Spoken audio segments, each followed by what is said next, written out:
বন্ধুরা, বেলি ফুলের গাছে যদি এই পুরো গরমকাল জুড়ে আমাদেরকে প্রচুর পরিমাণে ফুল পেতে হয় এবং তার সঙ্গে গাছগুলো যাতে এই মার্চ মাসে দাঁড়িয়ে এরকম ঝাঁকড়া হয়ে ওঠে, তার জন্য কিন্তু এই মাসের প্রথম সপ্তাহে দাঁড়িয়ে কিছু বেসিক পরিচর্যা কিন্তু আমাদেরকে এই গাছগুলোতে শুরু করে দিতে হবে। এই পরিচর্যাগুলো করলে গাছ যেমন সবুজ এবং সতেজ থাকবে, তার সঙ্গে কিন্তু প্রচুর পরিমাণে এইভাবে শাখা পোশাকা কিন্তু গজাতে থাকবে। এবং শুধু শাখা পোশাকায় নয়, আমরা যখন এই গাছকে প্রুন করলাম, প্রুন করার পরেই কিন্তু যে শাখাগুলো আসবে সেগুলোতে কিন্তু তোমরা এইভাবে কিন্তু কুড়ির দেখাও পেতে শুরু করবে। তাই অবশ্যই এই কুড়ির দেখা তোমাদেরকে যদি এই মাসে দাঁড়িয়েই পেতে হয় এবং তার সঙ্গে যদি গাছগুলোকে এইভাবে ঝাঁকড়াভাবে তৈরি করতে হয়, তাহলে কিন্তু আজকের ভিডিওটা সম্পূর্ণ মনোযোগ সহকারে কিন্তু দেখার জন্য অনুরোধ রইল। আর কথা না বাড়িয়ে চলো ভিডিওটাকে শুরু করে নেওয়া যাক। এবং যে সকল নতুন দর্শক বন্ধুরা আজ বিকাশ গার্ডেনিংয়ে প্রথমবার এসেছো, তারা অবশ্যই চ্যানেলটিকে সাবস্ক্রাইব করবে এবং পাশে দেওয়া বেল আইকনটি অলে প্রেস করে নেবে।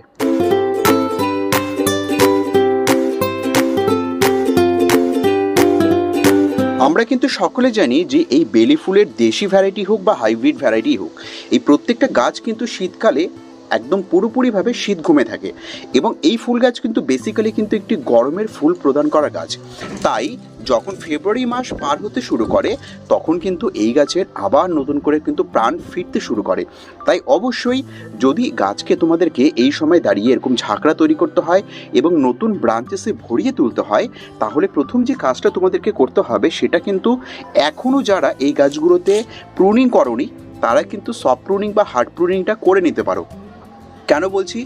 কারণ আমার যদি প্রত্যেকটা ডাল দেখো আমার ডালগুলো কিন্তু সম্পূর্ণ প্রুন করা এবং গাছটাকে কিন্তু আমি হার্ড প্রুন করেছি। দেখো ডালগুলো যদি দেখো হার্ড প্রুন করেছি এবং করার পর দেখো এখান থেকে নতুন ব্রাঞ্চেস বেরিয়েছে। এবং প্রত্যেকটা গাছ, এই গাছগুলোকে কিন্তু সেমভাবে আমি হার্ড প্রুন করেছি। দেখতে পাচ্ছ মোটা মোটা ডালগুলোকে দেখো, সবগুলোকে হার্ড প্রুন করেছি এবং করার পর কিন্তু এই নতুন শাখা পোশাকাগুলো কিন্তু গজাতে শুরু করেছে। তাই অবশ্যই যদি বেলি ফুলের গাছে প্রচুর পরিমাণে ফুল পেতে হয়, গাছকে কিন্তু আমাদেরকে ঝাঁকড়াভাবে তৈরি করতে হবে। আর এই ঝাঁকড়াভাবে তৈরি করার জন্য এবং ফেব্রুয়ারির শুরু থেকে গাছে ফুল নেওয়ার জন্য প্রথম কাজ কি, আমাদেরকে এখন এই মুহূর্তে দাঁড়িয়ে প্রত্যেকটা বেলি ফুলের গাছকে হার্ড প্রুন করে নিতে হবে।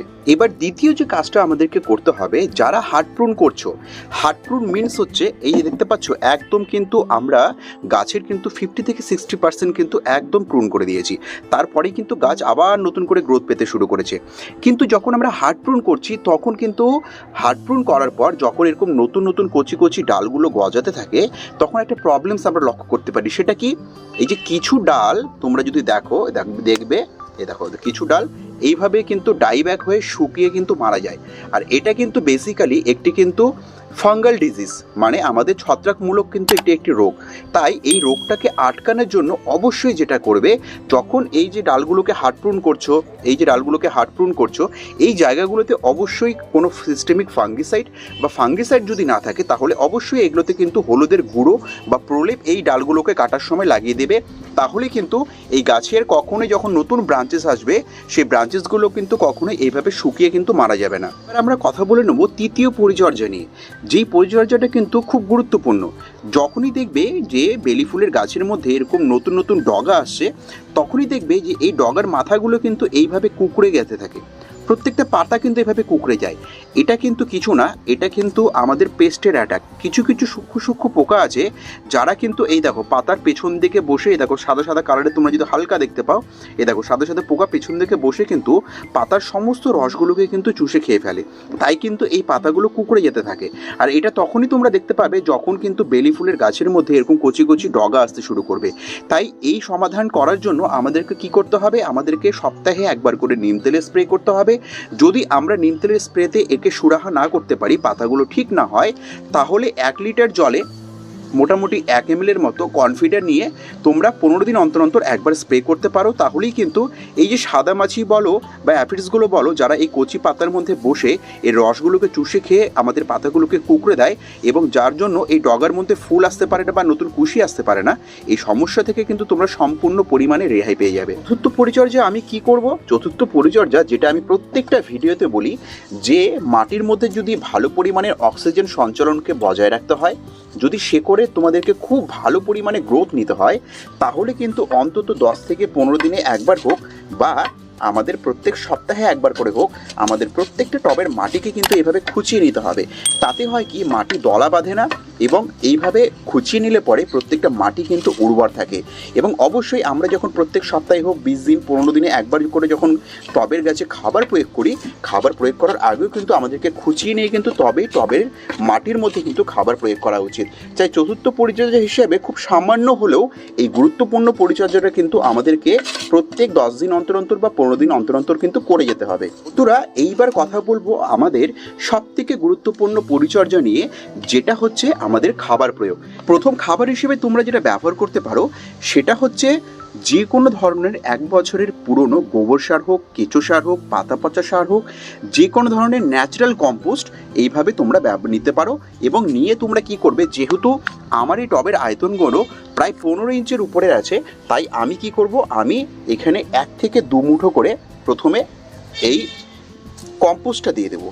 সেখানে তোমরা যে কোনো ধরনের কম্পোস্ট ব্যবহার করতে পারো, কেঁচো সার হোক, পাতা পচা সার হোক, গোবর সার হোক, কিন্তু অবশ্যই সেটা কিন্তু পুরনো হতে হবে, একদম তরতাজা নয়। তাই এরকম যদি বড় টব তোমাদের কাছে থাকে, সেই টবের ক্ষেত্রে তোমরা এরকম 2 মুঠো করে ব্যবহার করতে পারো। এবং যাদের কাছে 8 থেকে 10 ইঞ্চির পাত্র আছে, তারা কিন্তু 1 মুঠো করে এই খাবারটাকে প্রতি 20 থেকে 25 দিন অন্তর অন্তর যদি একবার করে ব্যবহার করো, তাহলে কিন্তু আমাদের এই গাছের মধ্যে কিন্তু খুব ভালোভাবে আমরা গ্রোথ নিয়ে আসতে পারবো। প্রথম যে খাবারটা আমরা ব্যবহার করলাম সেটা কিন্তু আমাদের গাছের গ্রোথকে আরও দ্বিগুণ পরিমাণে বৃদ্ধি করানোর জন্য।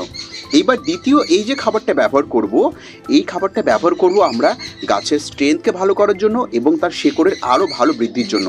এটা হচ্ছে কি, এটা হচ্ছে ডাই অ্যামোনিয়াম ফসফেট, যাকে আমরা ডিএপি বলে থাকি। তো এরকম ডিএপি তোমরা দোকান থেকে কিনে আনতে পারো।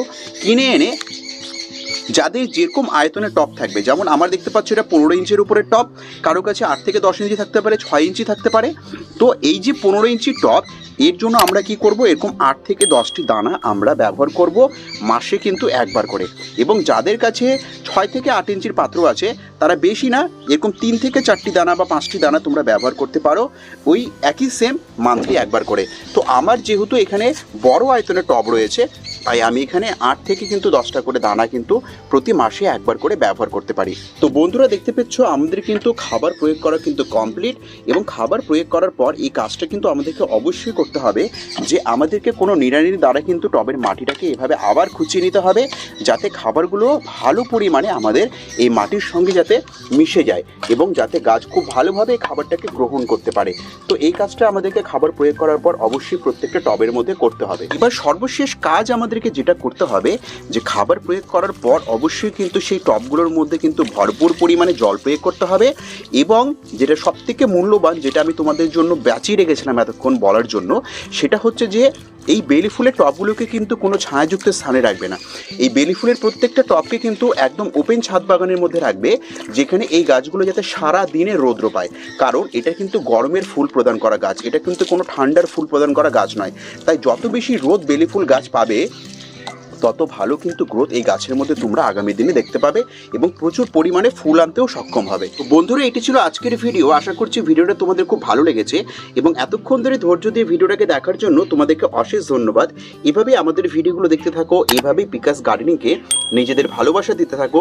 দেখা হবে পরবর্তী ভিডিওতে এরকম আরও নানান ইনফরমেশন নিয়ে, এরকম আরও নানান গুরুত্বপূর্ণ টিপস এবং ট্রিক্স নিয়ে। কিন্তু ততক্ষণের জন্য আমার প্রত্যেকটা দর্শক বন্ধুকে আমি এখানেই জানাচ্ছি আজকের মতো নমস্কার।